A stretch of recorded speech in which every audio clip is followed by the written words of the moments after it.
ಯುದ್ಧ ಇರಾನ್ ಯುದ್ಧ ನಡೀತಾ ಇದೆ, ಮತ್ತೆ ಸಂಕಷ್ಟ. ಸೊ ಸೆಂಟ್ರಲ್ ಗೌರ್ಮೆಂಟ್ ಯಾವ ರೀತಿ ಮಾಡ್ತಿರುತ್ತೆ? ನೋಡಿ ಇವರೇ, ನಮ್ಮ ದೇಶದ ವಿದೇಶಾಂಗ ನೀತಿ ಡೊನಾಲ್ಡ್ ಟ್ರಂಪ್ ಅವರಿಗೆ ಅಡ ಇಟ್ಟು ಬಂದಿದ್ದಾರೆ ಆಗಲೇ. ಹೋದ ಬಾರಿನೇ ನಮ್ಗೆ ಏನೇನು ಸಂಕಷ್ಟ ಎದುರಾಯಿತು ನಿಮ್ಗೆ ಗೊತ್ತಿದೆ. ಝೀರೋ ಪ್ರಿಪೇರ್ಡ್ನೆಸ್ ಇತ್ತು ನಮ್ಮ ದೇಶದಲ್ಲಿ.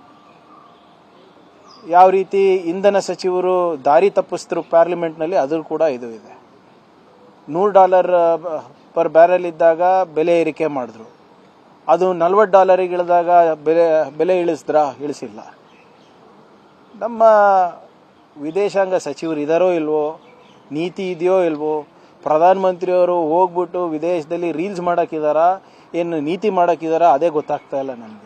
ಹೇಳಿ, ಇಷ್ಟೊಂದು ದೇಶ ತಿರುಗಾಡಿದಾರೆ ಅಂತ ಹೇಳ್ತಾರಲ್ಲ, ಇಷ್ಟೊಂದು ಅವರಿಗೆ ಮೆಡಲ್ ಸಿಕ್ಕಿದೆ ಅಂತ ಹೇಳ್ತಾರಲ್ಲ, ಎಲ್ಲ ಉನ್ನತ ಸ್ಥಾನಮಾನ ಅಥವಾ ಪದವಿಗಳು ಏನು ಅಲ್ಲಿದೆ, ಅವರಿಗೆ ಮೆಡಲ್ ಸಿಗಬೇಕಾಗಿದೆ, ಎಲ್ಲನೂ ಕೊಟ್ಟಿದ್ದಾರೆ ಎಲ್ಲ ದೇಶದವರು.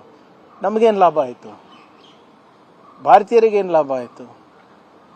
ಅದು ಈ ಬರೇ ಅದಾನಿ ಅಂಬಾನಿ ಬಿಸ್ನೆಸ್ ಹೆಚ್ಚಿಸಕ್ಕೆ ಇವ್ರು ಹೋಗ್ತಾ ಇದ್ದಾರೆ ಹೊರತು ನಮ್ಗೆ ಇಲ್ಲಿವರೆಗೂ ಯಾವುದೇ ಲಾಭ ಕಾಣಿಸ್ತಾ ಇಲ್ಲ. ತಮ್ಗಾನ ಸಿಕ್ಕಿದ್ರೆ ನಮ್ಗೆ ಹೇಳಿ. ಅದರಿಂದ ಇದೇನು ನಮಗೇನು ಎಕ್ಸ್ಪೆಕ್ಟೇಷನ್ ಅಂತೂ ಕೇಂದ್ರ ಸರ್ಕಾರದಿಂದ ಇಲ್ಲ. ಸರ್, ಬೆಳಗಾವಿ ಬೈಠಕ್ನಲ್ಲಿ ಜನಸಂಖ್ಯೆ ನಿಯಂತ್ರಣ